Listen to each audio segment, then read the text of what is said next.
அனைத்து அச்சக சொந்தங்களுக்கும் வணக்கம். நம்ம பிரிண்டிங் டெக்னாலஜியில் இப்போ என்ன பார்க்க போகிறோன்னா, Togo machine main motor service. இந்த கடன்னு சவுண்டு வரும், அது இந்த கம்பெனி இருந்தால் வரும். சரி பண்ணி போட்டால் சரியாயிடும். இது நம்ம மோட்டரை பிரிச்சுட்டு பார்த்தீங்கன்னாக்கா, பேரிங்கோட ஓடி தேஞ்சிருக்கு பாருங்கள். அந்த பாடியில் ஓடி தேஞ்சிருக்கு. இப்போ பேரிங்கை மாற்றணும். ஃபுல்லாக எப்படி இருக்குது பாருங்கள். இந்த பேரிங் போயிட்டுருக்கு. அப்புறம் ஷாஃப்ட்டு கொஞ்சம் ஓடி அவுட் ஆகிருக்கு. அது கொஞ்சம் ஓவல்ட்டி ஆகிட்டுருக்குது. புள்ளி கரெக்டாக வராது. இந்த பேரிங் நல்லா தான் இருக்குது, ஆனால் இருந்தாலும் இந்த பேரிங்கை சேஞ்ச் பண்ணிடணும். மாற்றும்பொழுது 2 பேரிங்குமே ஒன்றா மாற்றினா தான் சிறப்பு.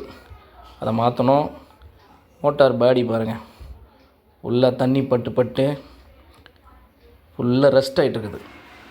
உள்ளேயும் வெளியிலையும் அழகாக க்ளீன் பண்ணி எடுத்தோம்னா, க்ளீன் பண்ணி ரீபெயிண்டிங் பண்ணணும்.